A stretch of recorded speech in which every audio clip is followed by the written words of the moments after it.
As you all probably know, we're the Charlotte Wildlife Stewards, chapter of the North Carolina Wildlife Federation, and up here is our contact information and our social media. So our mission, as you can see, is to create, protect, and preserve wildlife habitat through education, engagement, and enjoyment. And actually, we hope all three of those E's happen with whatever we do. And how many of y'all have certified your yards as wildlife habitats? Okay, that's terrific. So through the National Wildlife Federation, if you provide food, water, shelter, a place to raise your young, and then if you use sustainable practices like not using pesticides, maybe get a water barrel. That's right, isn't it? Rain barrel. Compost your leaves, that sort of thing. You can certify your yard through the wildlife habitat. We have 1,831 certified habitats in Charlotte right now. So isn't that awesome? And we do have back on our table, there is actually a little pamphlet. You can get that for reference, but you really certify it online, or you can fill that out and mail it in if you want to do that. But anyway, so that's cool. And also the Butterfly Highway is a program of the North Carolina Wildlife Federation. I think we're up to over 4,000. Does that sound right, Jesse? Well, you're nodding your head. Over 4,000 across the state. And what that is, that's if have a pollinator habitat in your yard. It can be in pots on a balcony or a patio or your entire yard or anything in between. So, so anyway, you can register that for free. If you want to put a sign, you can get one for not very much money. And that way, you know, hopefully what we hope when you have these signs in your yard is that your neighbors see them and go, what's this about? And then you can kind of educate them and maybe get them on board. So, and how can you support conservation? You can volunteer with us. I'll show you a little later. We've got several volunteer events coming up. You can join our chapter or donate, and on our website, I don't know how many of y'all have been to our website. There is a button at the bottom of each page where you can do that, and it's real easy to do. And then this is practicing sustainability. So that's my compost bin. I fill it full of leaves every year and then just put kitchen straps in it. I'm a lazy composter. You can do that, like I said, a rain barrel, using native plants in your yard, keeping your leaves. You know, if you don't want them on your grass, you can rake them up under your trees and expand your natural areas. So that's, you know, you can reduce your lawn. You can still have some, but expand your natural areas out to the drip line of the tree. And as those leaves decompose, those nutrients go back into the soil, go back into the tree, and it's that whole great cycle. So our deciduous trees depend on their own leaves, not pine straw. Pine trees need pine straw, not our tree, not deciduous trees. So anyway, so I don't know how many of y'all heard about this. Is this Coalition to Protect Our Urban Nature. So Alden Picard right here, he's our Vice President of Conservation Partnerships. And a fellow guy named Lula Sane, y'all may know him, he got cited by the city for his overgrown vegetation in his yard. So he contacted Alden. We're like, you know, most native plants are more than 12 inches. And the current ordinance said, you know, vegetation over 12 inches had to be cut. So anyway, Alden and Charlotte Wildlife Stewards, Native Plant Society, Audubon, Wild Ones, I'm probably leaving some out, Constructive Plant Rescue, Surfrider, some other groups, and a bunch of individuals got together and wrote letters to City Council. And we went and spoke. We had speakers at 3 different public, not hearings, public forums. And so what we wanted was an amendment that allowed for naturalistic landscapes, pollinator gardens and naturalistic landscapes. And last night, the full council voted on it and approved it. So we are really excited about that. So there's going to be a big educational push out there. The other thing is the city. I don't know how many of y'all know about this. The city has had a mechanism to go and register your garden with the city as a pollinator as a native garden. It wasn't easy to find. But anyway, so we're working with them. I mean, like Jonathan Hill, who's with Keep Charlotte Beautiful and Bee City, working very closely with him. And there'll be a big educational push going out to let people know about that site. And that's one of the things about, you do have to register with the city, and you'll get a free sign to put in your yard. And that way code enforcement knows, oh, this is registered as a habitat, because they don't know what's a native plant and what's not a native plant. So as we all know, a lot of our native gardens this time of year, people might think it's unkempt, but it's not. It's there purposefully. So anyway, so we're excited. So here are our volunteer opportunities, the ones we have coming up. So we have adopted a mile of Tyvola Road. We do 3 cleanups a year. We've got one coming up February 28th. And then we're going to do an invasive plant removal on March 15th at a nonprofit called Unsheltered Tortoise and Turtle Rescue. So you might even get to see one. And also Katie has said there will be a bonfire and pizza at the end. So that might be fun. And then Creek Week is coming up, the Stormwater Creek Week, and we always participate in that. So we will be cleaning up Briar Creek at Chantilly Ecological Sanctuary. I know some of y'all have done that. It's fun. You can get in the creek, or if you don't want to, you don't have to. And more details about this are on these are on our website, so far as the location and that sort of thing, are on the website, also on posted on Facebook under our events. So I hope to see some of y'all there, because they're fun. So, and then we've got 3 more programs this year. So next month, Heather Brent, who's the educator with Tree Charlotte, will be speaking. And then I'm really excited about this one. In April, Katie Proctor, who's with the Natural Resources with the county, is going to be talking to us about prescribed fires, or prescribed burns, I think is what I should have put. So how many of you are familiar with what prescribed burns? They're really, it's really interesting what they do and why they do it. And then one of our team leaders, Ed Murray, is going to be talking about invasive plants, the really bad actors, how to identify them, and then maybe what to do instead. And now what y'all really came for is Taylor's presentation. So I've got to pull up. So anyway, so Taylor, thank you so much for being here. So just a little bit about Taylor. He's been birding in Mecklenburg County and beyond for over 50 years. He recently achieved his 300th bird. Was that here, or is that like all over, from all over the place? Mecklenburg County. Wow, that's pretty cool.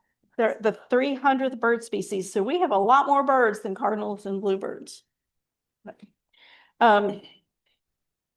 He's the past chair and member of the NC Bird Records Committee, the past member of the South Carolina Birds Record Committee, past president of Carolina Bird Club, and past contributor of Piedmont Birding column in the Charlotte Observer from 2006 to 2019. I used to read it every week.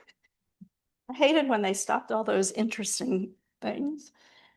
Taylor's recently retired and looking forward to even more throughout North Carolina and beyond. And so are you still doing frog walks? You can still do frog walks? Yeah. Okay. So for the foreseeable future. So in the summer, he does frog walks out at 4 Mile Creek Greenway. I've been on them a bunch of times. They're a lot of fun, especially if it's just rained. So I'm going to turn it over to Taylor Piephoff. Well, thank you for having me. And this is what I most enjoy doing, coming out and talking to a bunch of people about birds. And so I've really been looking forward to this. Looking out, I've already see some familiar faces, and actually I've already connected with some birding friends from decades ago since I got here. So I'm excited to be talking tonight. But I am going to talk about the changing status of birds in Mecklenburg. And, Mecklenburg County's growing. There's a lot of development. We've lost some species just in terms of their occurrence or breeding, and that's sad. But the news isn't all bad either, because we've added a lot of species to our county list, and not just that we found one just kind of wandering around. We have some birds that used to not nest here nest now. So there's some range expansion, and that's very exciting. It's very, very interesting, especially for someone who's been birding for decades. So to get right into it, so if you're going to talk about the changing status, you have to find a starting point. And so I decided we'd go with Elizabeth Clarkson's book, which she wrote. The first edition was in 1944, and this is the most recent one. But what she actually did, and first of all, is, let me tell you, Elizabeth Clarkson built the Winghaven Gardens with her husband Eddie over on Ridgewood Avenue in Myers Park. And what she did was essentially compile the first checklist of birds for Mecklenburg County, which was very forward-seeing, because really counties didn't have checklists back then, but Charlotte was a big city. And so she did compile a list of the birds, and she consulted birders from that time, which there weren't very many. And she even gave some notes on the status, like, are they common, are they uncommon? And so it's really quite a remarkable thing that she did then. So we're going to move forward from that. So 1944 was the first edition. There was a second edition in 1965, followed by the third edition in 1970. And at that time, there were 232 species. By the fourth edition in 1986 included records and statuses for 255 species of birds. It was accepted at that time as the official record of bird occurrence in the county. But Ms. Clarkson did more than just compile a list of birds. She included descriptive words for each species: common, uncommon, rare, resident, visitor, transient, and observation dates of interest when possible. Through her extensive efforts in documenting the birds of Mecklenburg County, Ms. Clarkson provided a valuable baseline for assessing changes in local avifauna almost 40 years later. So just a few interesting records to get started. She did reference in 1944 a record for passenger pigeons from Charlotte. C.M. Carson, October 1875, at the intersection of Moorhead Street and Independence. So we don't have passenger pigeons anymore. No one does. What's that? Yeah, maybe. So yes, but this is a historical record that passenger pigeons did occur in Mecklenburg County. There's a record from 1931 of a snowy owl from Osmond Behringer. He had a farm on, I guess, around where Behringer Drive is now. It's over on the kind of the west side, I think, a farm. Snowy owl, and I think it was collected as a specimen. And I've heard it's in the museum up in Raleigh. There's rumors that that's the bird, but not really sure. But absolutely, a snowy owl has occurred in Mecklenburg County. So habitat loss is by far the strongest driver of declining bird populations in Mecklenburg County. Eastern deciduous forest habitat has declined. Old field or early successional habitat is about gone. These are the old rural farms, family farms, not big agricultural, but small fields that would be rotated on a yearly basis. Some would lay fallow for a year and then they would be used. And it just provided a habitat for a number of species that are adapted and require that very habitat. So that's about gone. I'm going to show a series of quick slides, and I'm going to run through them quickly, so just so you can get the full effect of it. So this is the green space in 1976 in Mecklenburg County. So I'm going to run through 85, 96, 2006, 2010, 15, 20, and here we are now. Yeah. And if we look forward to 2030, I think we're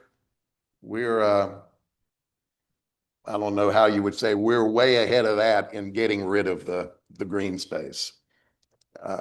So that was very dramatic to me, and it really shows that the habitat loss. We still have some green space up around Mountain Island Lake. That would be Latta Plantation Park or Latta Park, Latta Nature Preserve, Cowan's Ford Refuge, which is a very important piece of property.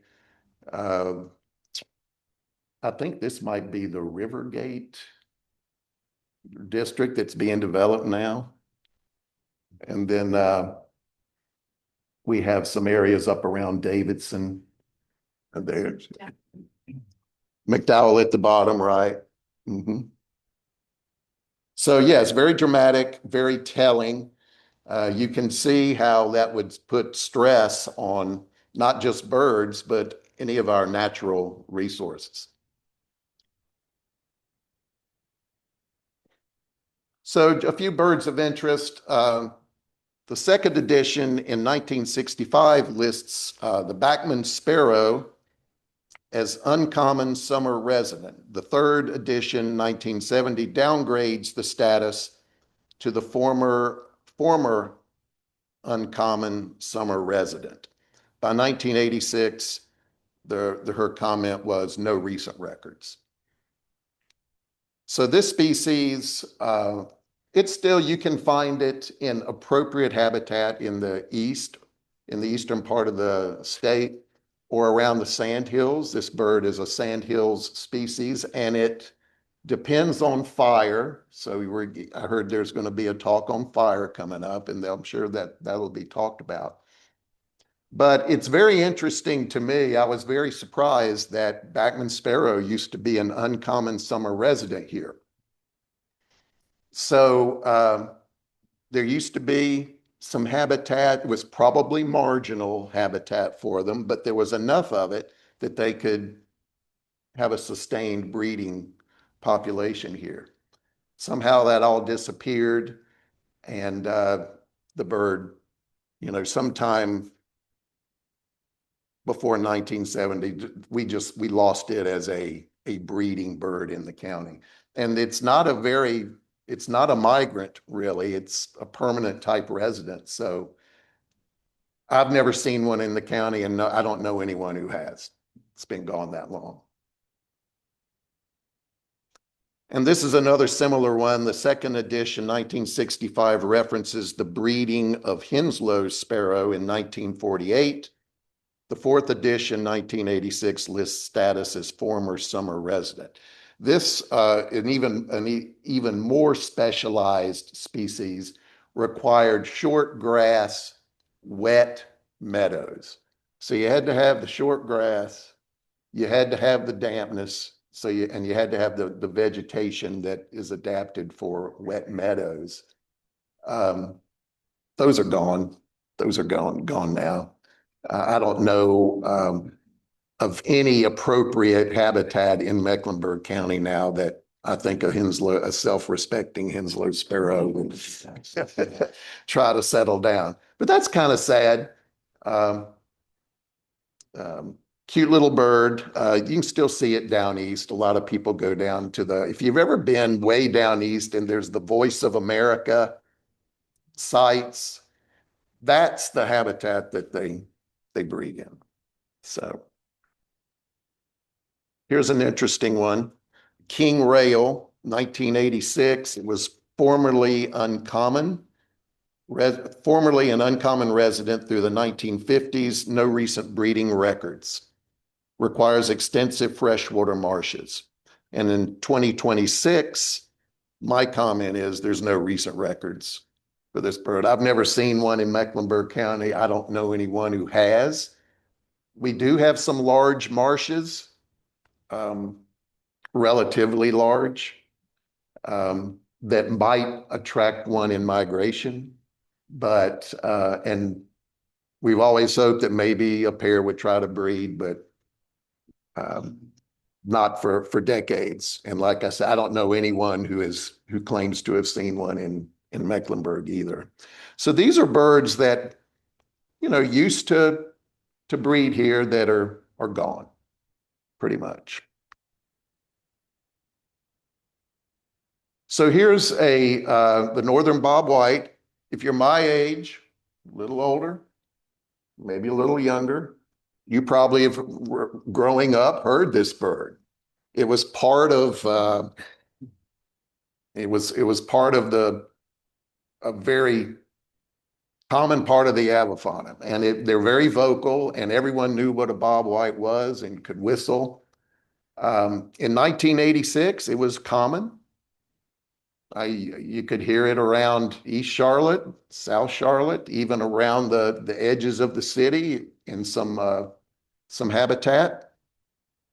Now it's very rare, very rare. The only place that you can go and hear a bobwhite in Mecklenburg County now is Cowan's Ford Refuge. And there's probably one or two coveys up there now. The Southern Lake Norman Christmas bird count, we had 5 this year, which was the first time we've recorded that species in about 10 years. And it was at Cowan's Ford Refuge. So I think there's a couple of coveys there, but they're extremely hard to find. They're not very vocal anymore. They're really on the brink. I think one reason is not just habitat loss, but it seems like a statewide decline started with the intrusion of fire ants.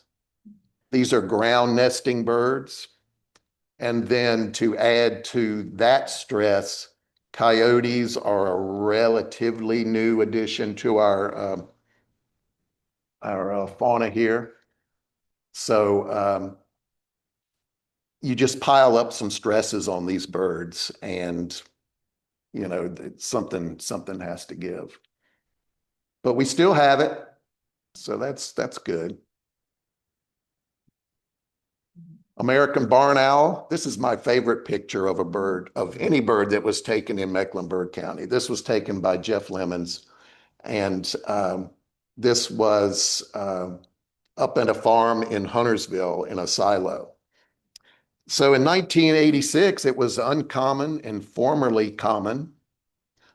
2026, it's essentially absent from the county now. Most recent nesting, 2016 at the airport, requires open country for hunting and will use abandoned man-made structures for nests.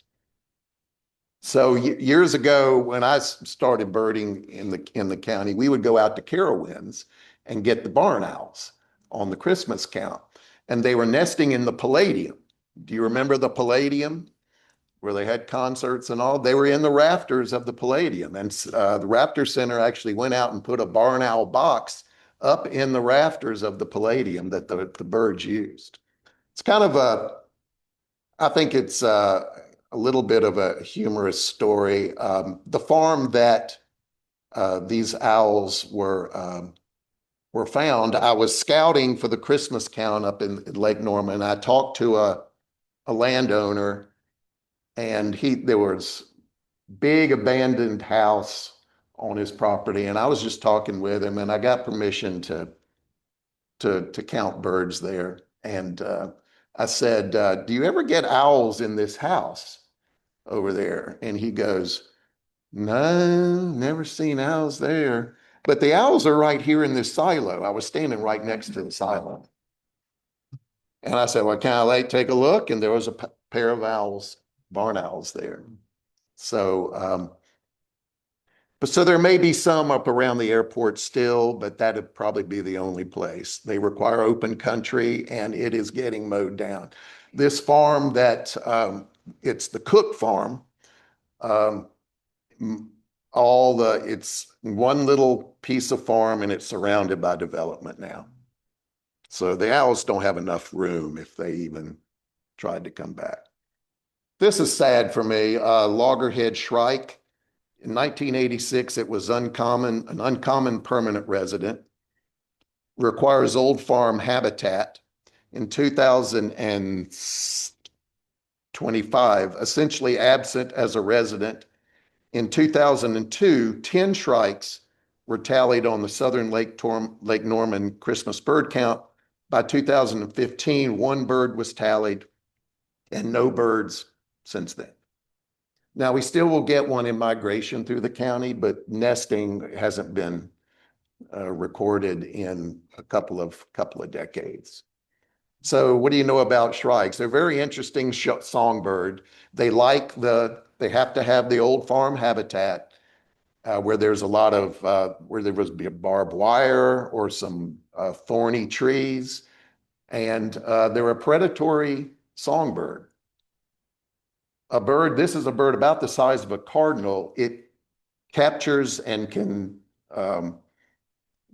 impale small birds and rodents on the thorns of some trees or bushes.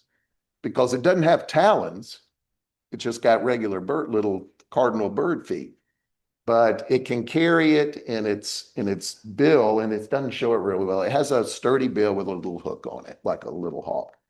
So they're interesting birds, but they've declining statewide also, and are gone, I think, from Mecklenburg County as a breeder also.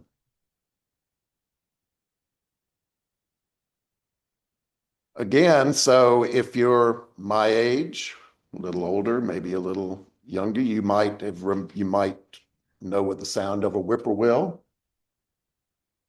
Chuckwill's widow, very similar to a whippoorwill, same family. They look very much alike, but they have a different voice.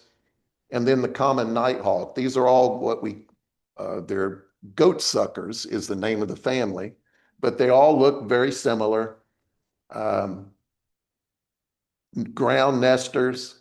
The common nighthawk required farmland to nest on the ground. Chuckwill's widow needs extensive forest. And then the eastern whippoorwill needs old field edge. The only place we really get eastern whippoorwills anymore is up around Cowan's Ford Refuge again. Chuckwill's widow, we have one site in the county where they're dependable, and I think it's down around the River Gate section, Riverwalk, where they're developing right along the river there. And so that's going away. And then the common nighthawk tried to compensate a little bit for the loss of the farmland and started nesting on buildings uptown in the gravel on the roofs. And they were fairly successful for a while, but I haven't heard any in a while either. So I think it got so there's used to use tar on the roofs, and the eggs would get heated up and cook in the tar, and they finally, caused their downfall. But 1986, all three were listed as common summer residents. You could go out and find these birds. You didn't have to go very far. In 2026, all three are now very rare summer resident. And just a few more species that use that old farm habitat. We have northern harrier in the top left, which is a hawk that hunts on the wing over needs extensive fields. We have the horned lark on the bottom left, which needs short grass. These are often still seen out at the airport. So we have, the airport development mimicking, their habitat and actually providing, habitat for them. And then the grasshopper sparrow in the middle, again, an old farm species. And then the American kestrel on the right, small falcon. It's been a while since I've heard of them nesting at all in the county.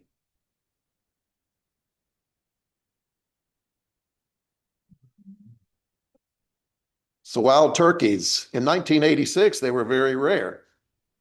No recent records. 15 turkeys were released in 1996 near the McGuire nuclear plant, and briefly the species became locally common. 2026, my comment is back to uncommon and declining, perhaps due to, I got cut off there, coyote and fire ants again, for sure.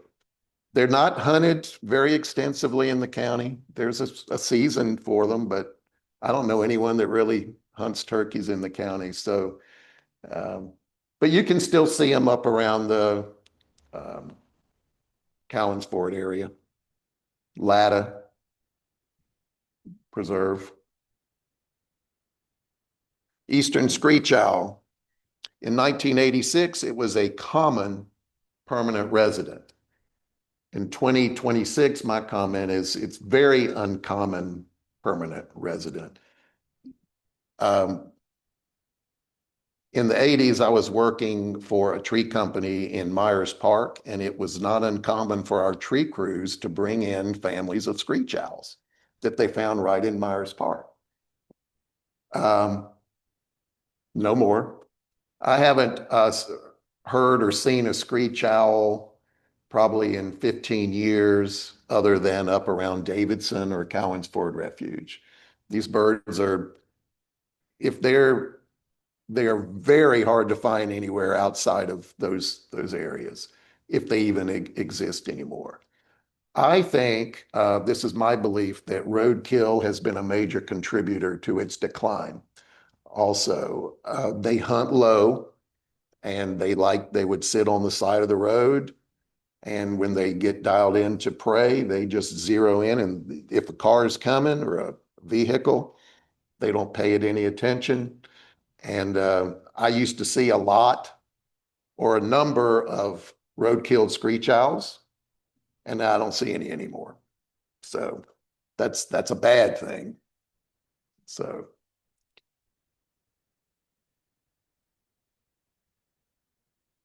yellow-crowned night heron. This is kind of was always not a very common breeder, but we had some colonies here. In 1986, it was an uncommon summer resident.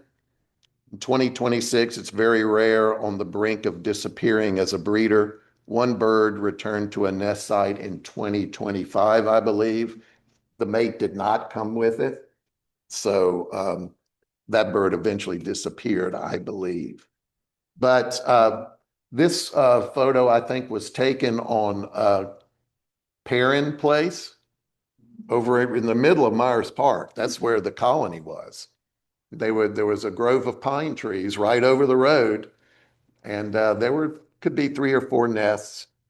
They would also nest over on Scotland Avenue, right in Myers Park. These birds were using Briar Creek as their food to gather their food, which is primarily crayfish. So there's probably some pairs still around, but we're losing track of where they are. I remember that, yeah. I used to go over and look at those and check on those, and they would fledge, and the young fledglings would be in the front yards just sitting. Yeah, yeah, that was those were good times. Yeah, so very rare now in the county. So sharp-shinned hawk, this is interesting. In 1986, it was an uncommon resident. In 2026, it's a very uncommon winter resident, no longer breeds. So it used to be a breeder. It used to be, it's very common, it's very similar to a Cooper's hawk. And when I first started birding, the sharp-shinned hawk was the common hawk that sat in your backyard and wanted to catch your birds. And the Cooper's hawk was the rare one, was the uncommon one. But the sharp-shinned hawk just apparently has not adapted to urbanization as readily as many raptors. So we've kind of lost it as a breeder, and I don't really see very many sharp-shinned hawks at all in the county. I mean, I'll see a few a winter, but Cooper's hawks are much more common, and we're going to get to the Cooper's hawk in a second. So raptors in general, with the exception of maybe the sharp-shinned hawk, in Mecklenburg County, the raptors are doing pretty darn well. You can drive around and see hawks all the time. Who knew that raptors would be adaptable to development and being able to adjust to changes in habitat? So we'll start with bald eagle. 1986, a rare winter visitor, 2 January records, but no recent records, was what Elizabeth Clarkson said. So in 2026, it's an uncommon permanent resident. There are probably a dozen bald eagle nests in Mecklenburg County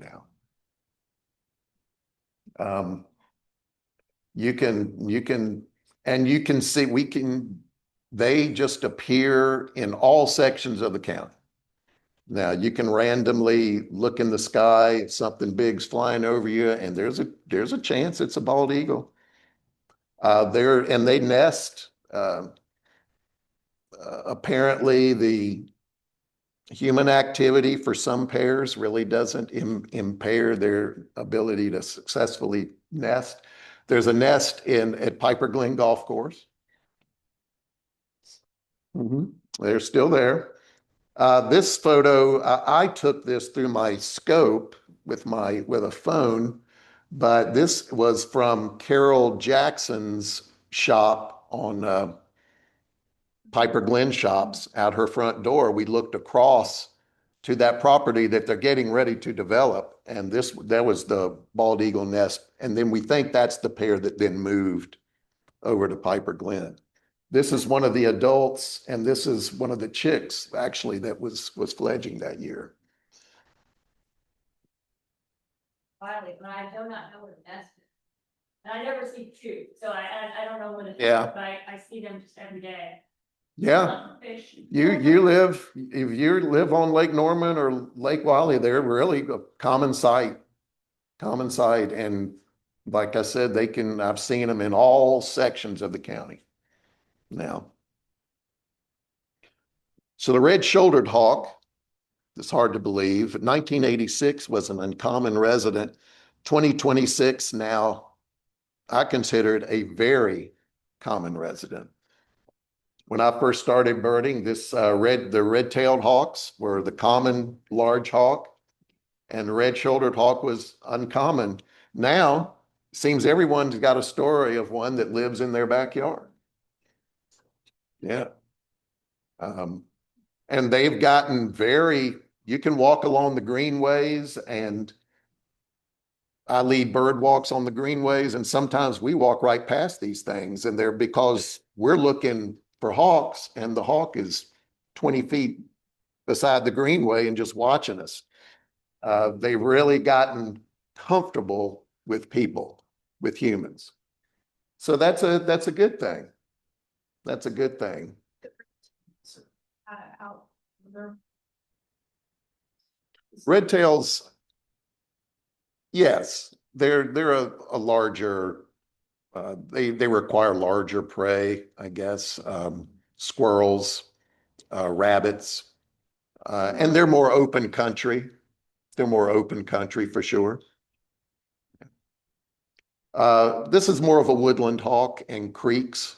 It eats mostly eats crayfish, salamanders, frogs, a lot of snakes. So they like along the greenways. But it's a good thing. There are a lot of those around. Used to not be the case. Cooper's hawk. Talked about this, mentioned this a little while ago. 1986, it's an uncommon resident.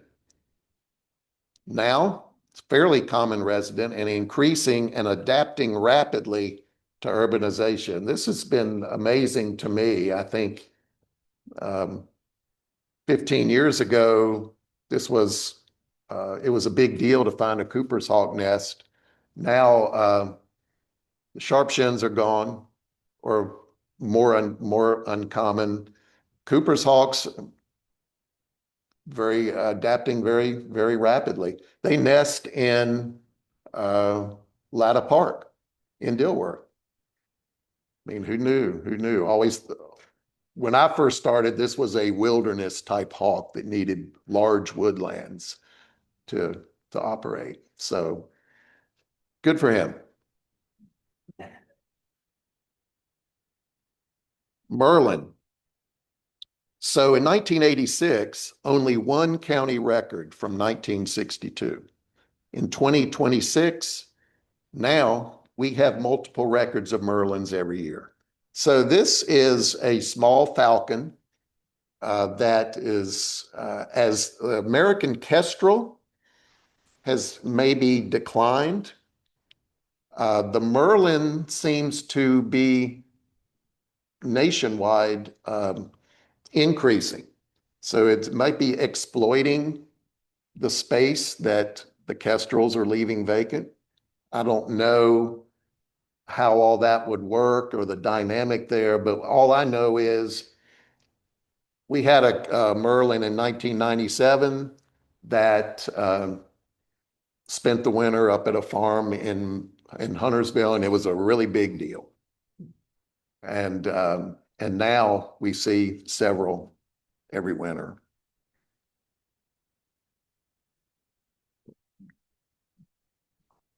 So another reason for some good news for birds is, we're getting some range expansion. Tree swallows in 1986, it was an uncommon transient only. There was no nesting. In 2025, an uncommon but increasing summer resident. That's my comment. So they really haven't reached the southern part of the county yet, but in the northern part where Cowansford Refuge, Latta Plantation, where they've put out some bird boxes, tree swallows are a common sight. I mean, they've fully established themselves as a breeder in Mecklenburg County.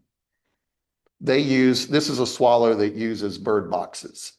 So they do compete with bluebirds, but they'll all for nest sites, but it seems to be everyone's getting along at this point, I think.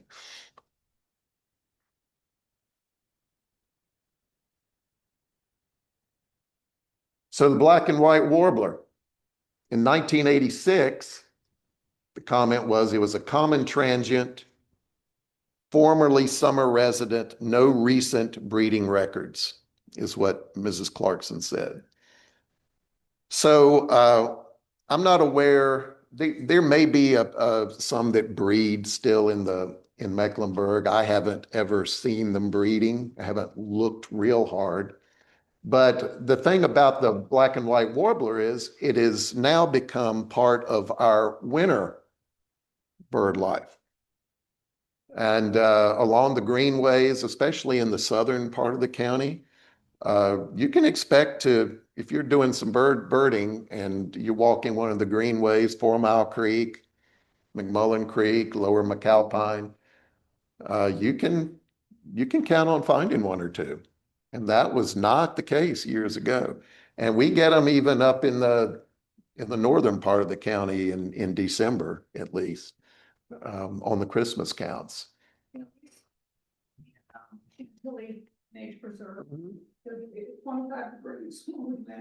Yeah, We saw one. they're doing fine. They're a little more cold hardy, but back in the 80s, I mean, they were not here in the winter. If you know, this bird behaves like a nuthatch. It doesn't get its food from the foliage. It gets it from the bark. And that's how this bird's able to survive the winters, because its bill, it doesn't really show, but it has a very fine curved bill, so it can take it and reach down into bark crevices and find insects. And so it's able to survive the winters uh, as long as it doesn't freeze up too long. So yeah. And the winters, it's been a cold winter. I was talking earlier. It's been really cold for me, but on the whole, the winters are warmer than they used to be for whatever reason. Here's another one that is benefiting from the warmer winters. Blue-headed vireo, 1986. It was formerly called the solitary vireo. They changed the name. It was a transient and a rare summer resident. She made a note that a nest was found June 4th, 1939. In 2026, it's now the blue-headed vireo, uncommon to common winter resident, but no longer breeds. So another cold hardy species that is benefiting from some milder winters. House finch. Anyone have house finches at their house? So in 1974, Mrs. Clarkson documented North Carolina's first breeding record of this species at Winghaven. So prior to 1974, they didn't even breed in Mecklenburg County. Oh, or in the state. This was a North Carolina breeding record that she had. By 1986, it had achieved common permanent resident status. And now it's just abundant bird. House finches, they are native to North America, but they are not native to Eastern North America. Back in the 20s, I think, they were a popular cage bird. And so people in New York, up in the Northeast, had them as cage birds.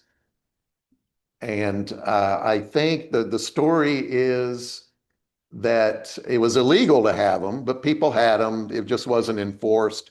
Word got out that it was going to start being enforced, so everyone turned their birds out. And they ballooned out from there. So I remember when I moved to Charlotte in 1974, there were purple finches. There weren't any house finches. It was about 4 or 5 years before I had house finches at my feeders.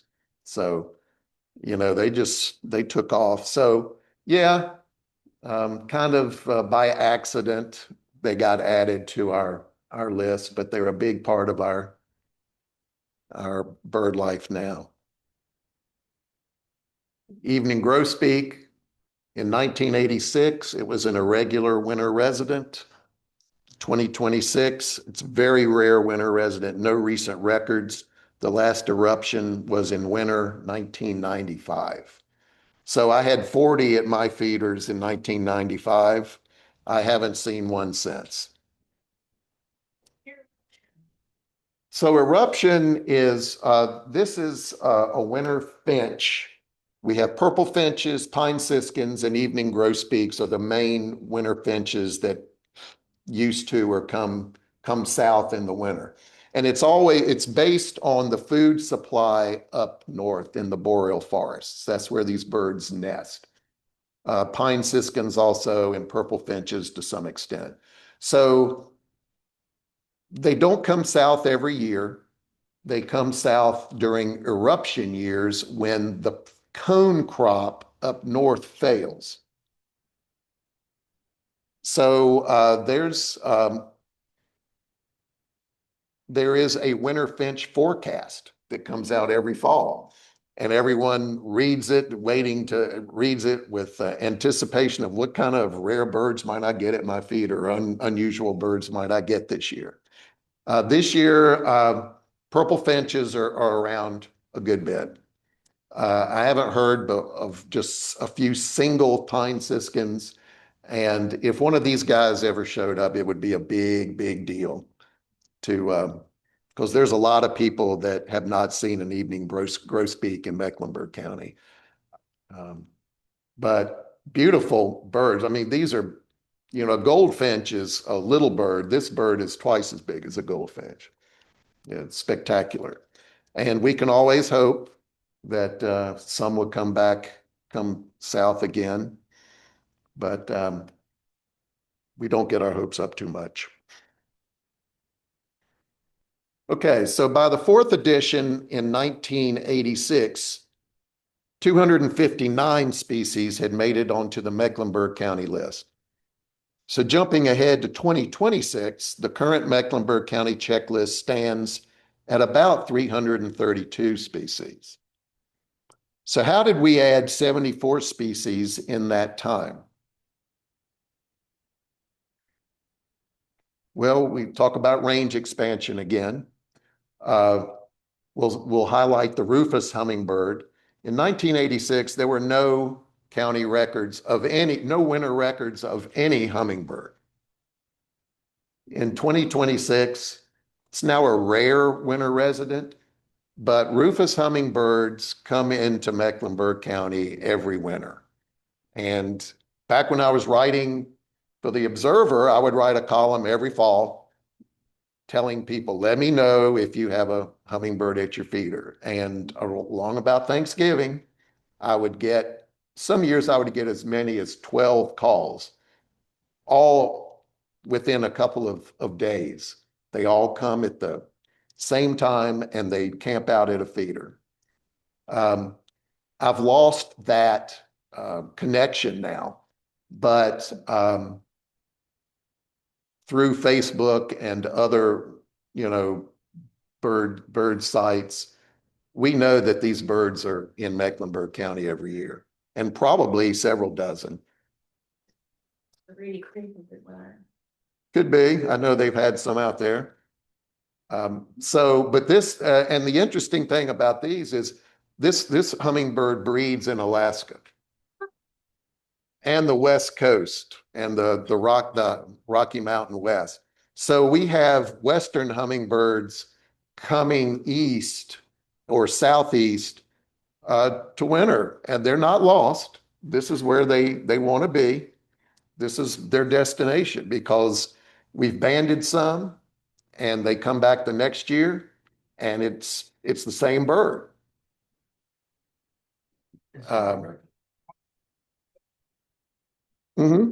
Yeah, this is in the snow. That's a picture someone sent me of their hummingbird in the snow a few years ago. So it's not just rufous hummingbirds. In fact, 6 species of hummingbird have been documented in Mecklenburg County, all have records from the winter months. So we have a black-chinned hummingbird, we have the Anna's hummingbird, and we have the calliope hummingbird, and then we have the rufous, all Western species. And then every once in a while, a ruby-throated hummingbird will make it into December, but they are not very cold hardy at all. And if it gets down to around 14 or 15, somehow they disappear. But these hummingbirds are from the West, and so it's really nothing for them to weather a few temperatures in the teens. I've saw. Yes, I mean they come to the feeders, but um, they move around. So hummingbirds, if it gets really, really cold, they will rely on the feeder for a few days until it warms up. But even in freezing, I've seen them foraging on vegetation, even in freezing weather, because there's spiders overwintering, there's spider egg sacs, and they're eating those. So they find there's plenty of protein for them to get. And the hummingbird nectar is just a very small part of their diet. They need protein just like everything else. How many people leave out their I'm just curious.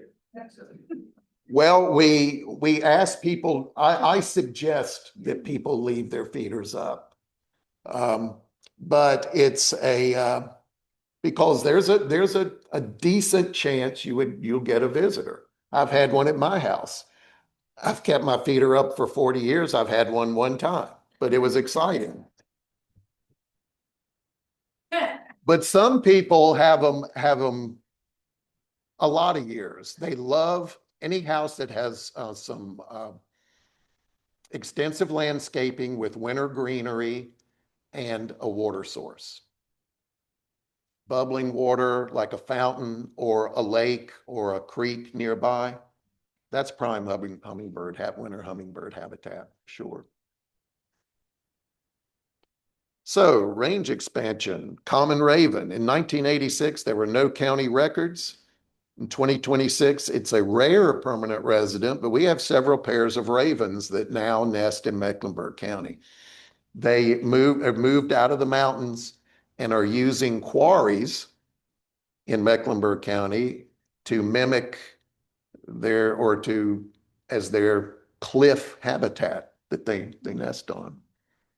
And I see them right in the city. I worked off of Freedom Drive, and there was a raven that would come every morning and sit on a cell phone tower and just start croaking away. So there are several pairs around, and there's some in Matthews, in the quarry in Matthews also. And they don't mind, walking around in a fast food restaurant parking lot either. It's just a giant crow. But I love ravens. It's exciting to have them. You can go out and hear one or see one in Mecklenburg County nowadays. So Mississippi kite. This is one of my favorite photos that was taken in Mecklenburg County. I think Phil Fowler took this picture. So in 1986, no county records. In 2026, it's a rare summer residence. So now we have Mississippi kites breeding in Mecklenburg County. I remember it's about 15 years ago, a gentleman down around out Providence Road, around Charlotte Latin. Yeah, around Charlotte Latin. Said, hey, I got Mississippi kites in my yard. And we didn't know who this guy was or anything, okay, we'll come out and take a look. He had Mississippi kites. I could not believe I was seeing Mississippi kites in Mecklenburg County. But again, this is a raptor that is doing very well nationwide also. You might have heard of swallow-tailed kite. Now they're not breeding in Mecklenburg County, and occasionally one will fly through. But I can see in 20 years, there might be swallow-tailed kites nesting in Mecklenburg County. Yes, that's a juvenile. So yeah, this was a successful nest. Successful nest.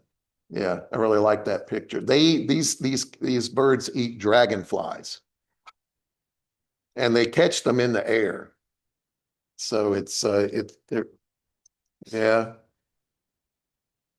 So it was very exciting to have these guys start to appear in Mecklenburg. So another way to get your county list up uh, is to create habitat. So Lake Norman was created in 1964, and then you get a boat because Lake Norman's really too big to scope and look at the birds. You can stand in one area, and if the bird flies by you, you're lucky, but you can't tell what's out there uh, into the channels and all. So we do have access to a boat. David Wright, for years, had one. He has since passed away, but we still have access to his boat. His wife still lets us use it. So we have pelicans on Lake Norman occasionally. Um, we have several species of gulls. So it's Lake Norman is creating a habitat and a stopover, a migration stopover is what it's really doing. But we also have a gull flock. I was out on yesterday evening looking at the gulls. We counted about 8,000 ring-billed gulls coming in to roost at night at Lake Norman. It's quite a spectacle. It is quite a spectacle. So gulls, in 1986, we had 4 species documented from the county. In 2026, we now have 12 species of gull. Someone mentioned that I'd seen 300 species of birds in Mecklenburg County. This was my 300th bird. This is a little gull from, it's a northern bird. And I could not believe I was seeing a little gull in Mecklenburg County. So yeah, you provide the habitat and the birds will come. And this is just some other gulls. This is Iceland gull, all white. As you can see, this is a laughing gull, which you see at the beach a lot. The top middle is lesser blackback gull. I saw one of these last night up at the lake. And then on the far right is a Sabin's gull, spectacular wing pattern. And very rare in the state, but we see one on Lake Norman about every year. So, and then you throw in a tropical storm or two. Tropical storms or hurricanes are known for displacing coastal birds. And when they get displaced inland, they start looking for big water, and Lake Norman is right there for them. And so they do gravitate there towards the lake. So in 1986, we had 3 tern species. In 2026, we now have 11. And then a few more birds that like big water that showed up in Mecklenburg. The top left is a brown booby. That's actually a tropical species. Showed up in the middle of the summer. And that's at Lake Norman. Bottom left is a red phalarope. It's not real red. That's the winter plumage there. But this is a pelagic seabird. In other words, it really doesn't spend a lot of time on land except to nest, of course, but spends the winter at sea. Somehow this bird ended up at Lake Norman. And then a western grebe at the top right. And then the bottom right is a Pomeranian Jaeger, which is a predator. It's very similar to a gull, but it is more predatory. And it robs the gulls and the terns at Lake Norman. It will rob them of their food also. That's a migrant that'll pass by. All of these will will occasionally spend some time, but just a few days at the lake. So it's a stopover for them. Gives them a chance to refuel, rest before they go to wherever else they're going. So another way is to add birds to a county list is increase the number of birders, which of course, since COVID, birding has just exploded. And it was on the rise prior to that. But there is, with the advent of eBird, which is what this shows, you can see how many checklists have been since eBird started in, it was about 2009, it really took off. 101,000 checklists just from Mecklenburg County alone, from birders entering into eBird. 6,500 birders, different birders, have entered a checklist from Mecklenburg County. So, and just this month, February 2026, we already have 261 checklists from 112 different birders. So a lot of people out there looking, and when you fill out a list, then you upload it, and you can go, I can go and look at the list for that day of every bird that was reported, or every checklist that was submitted. So that's how we found out about a lot of birds. There was a bird last year showed up in eBird, but also on a birding Facebook site called a Townsend's warbler, which is a Western warbler. And I saw it, picked up on it on Facebook, was able to get in touch with the homeowner. And luckily, we had a non-birding mutual friend. And so I was able to get it in that way, and went over and saw this Townsend's warbler. The bird hung around for a month or so. Over 500 people from all over, from several state area, came to see that bird. So this is a powerful, powerful tool for birding now.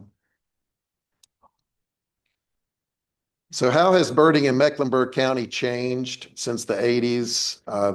Getting a little bit off topic, but this is kind of interesting. So in the 80s, you found a rare bird. How did you get the word out? You picked up the phone and you just started calling people. And hey, I got this out here. And whoops. Just press the back key, the left key. Oh, sorry. Sorry. No, you're good. There.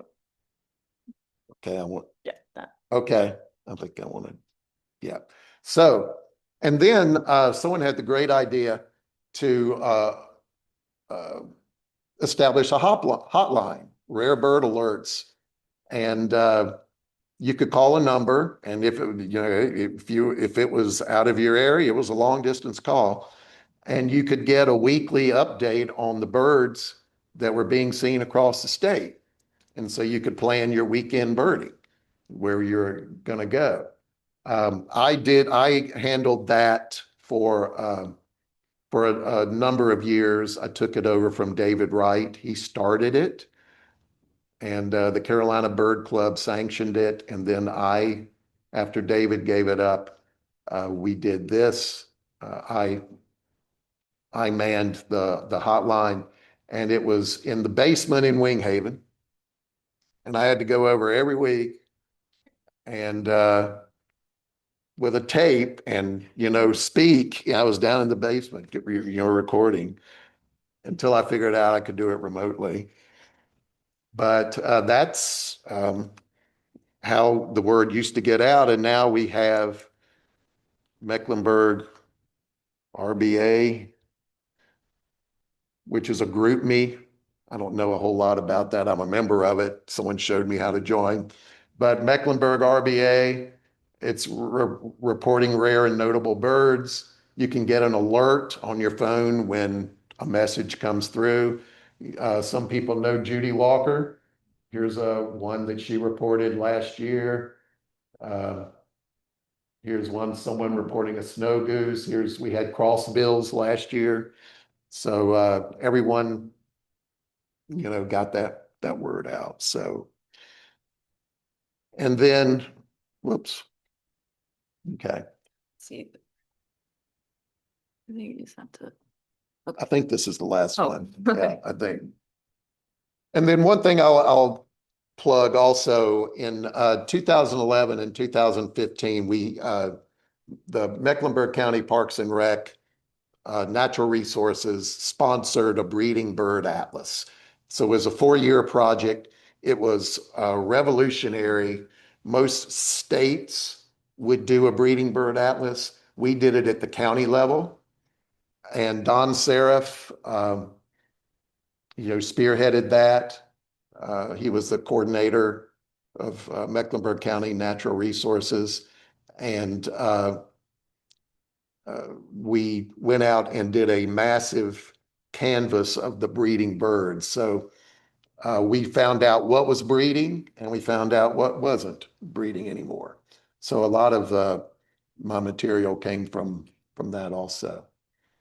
But I think that is it. That's my talk. I think we have time do we have time for questions? Okay. Well,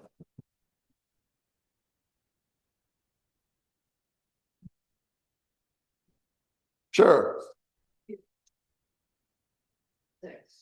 This year, who maintains it? What is it? So Mecklenburg County Natural Resources, I think Lenny Lampel keeps up with that, the list, the county list. I thought I had something on there about that. Let's see. Maybe it's. So the list right now, I was looking at it today. I thought I'd put it in there. It's about 332 species.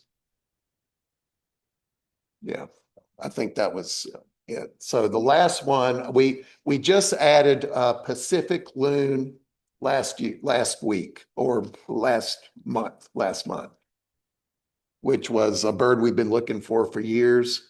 And one finally showed up, or two actually showed up at Lake Norman, of course. So.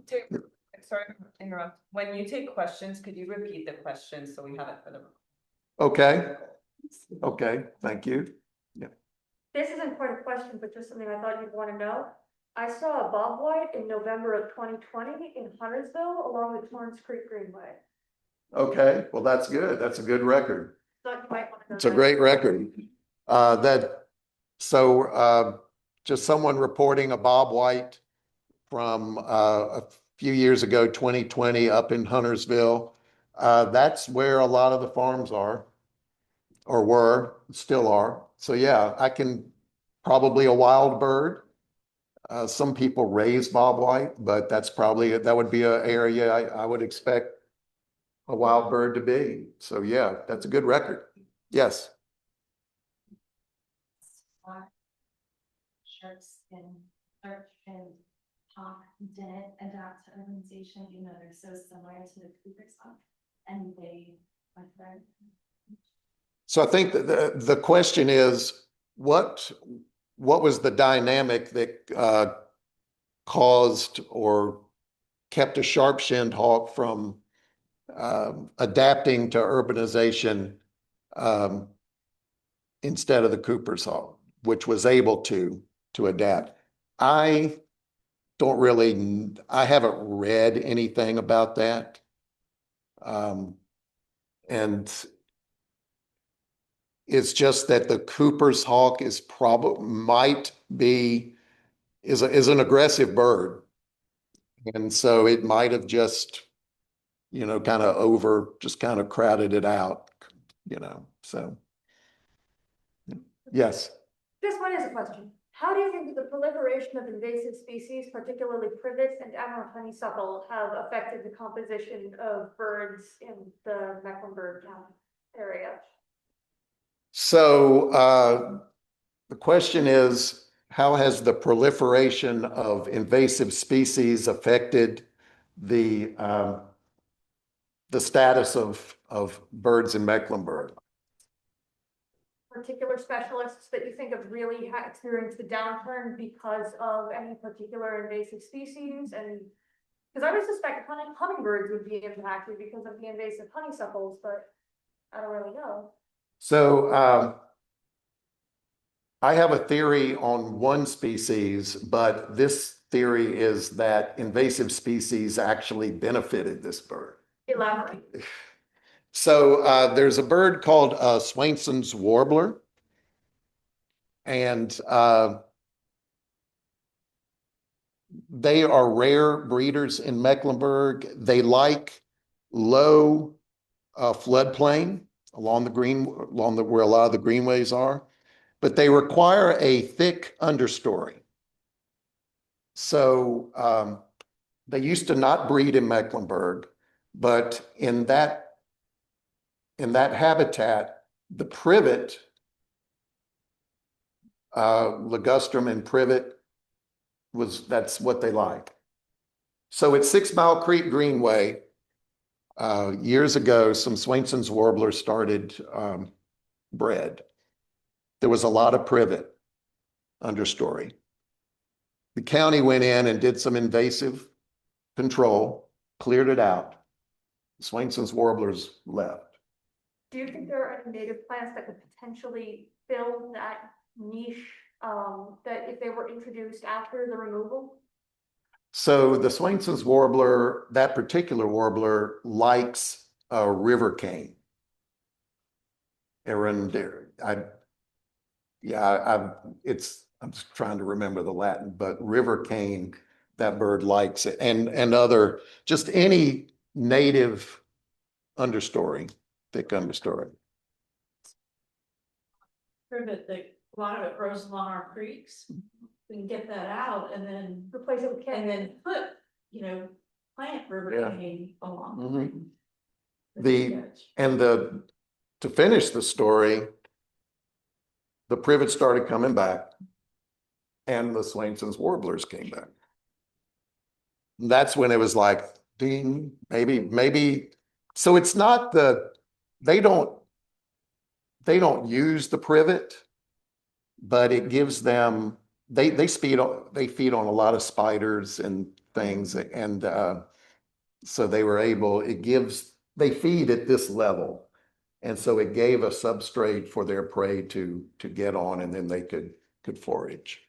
So yeah, that's a very good question. There probably is a better answer, but I can't think right now about that connection. So yes. So you mentioned the airports several times and the river district. And I know the Wildlife Federation has a certification for businesses, quarries and stuff like that. Has the Wildlife Federation, or do you know of the county, have they taken any steps to create a more sustainable? I know the river district is to be, they're cutting down a lot of trees, but to be more sustainable to wildlife. Well, I will say that Mecklenburg County, for decades, well, we have a number of nature preserves. The greenway system is fantastic and it's constantly growing. So I think, that's the first thing that pops into my mind is looking forward. They looked into the future, saw that they needed to preserve green space. And they did that. And, everyone is benefiting from that, including wildlife, the birds, for sure. Yeah. I can speak to that a little Okay. bit. So at the River District, our well, it was really just me and, Alderman Card. Went out one day to the river district, I mean, it was still all just mud. But, there was a group from Crescent Communities, which is the developer. There was a group of their volunteers there, and we helped them build some owl boxes, some barred owl boxes, some kestrel boxes, some nuthatch boxes, and then they were put up, so there's a big area where there's gonna be a farm, and this big steep hill, and then a wooded area. And so we put those boxes sort of in that area, and I think they were thinking the kestrels, because with there being a farm there, it would give them, you know, somewhere to hunt Sure, out. Now, sure. whether those birds are gonna come and use those boxes, we don't know. But, and they did release a barred owl. So, you know, they, with that river district, I mean, it just breaks my heart when you see how much has been cleared. One thing with this company, Trust Communities, is they do preserve more green space than what's required. So that's part of their model, and they will be using native plant species in their landscaping. So, you know, they're trying, you know, I don't know if that's greenwashing or not, but but it's still better than putting in a bunch of ligustrum and on, right? Sure. So. And something will use those boxes. If it's not a kestrel, something will use it. So. Even if, I mean, you know, it was about 13 or 14 boxes, but it's still, it's something to get it off. So, y'all vote anything, just let us know. Thank you. Thank you. And thank you all. Thank you. So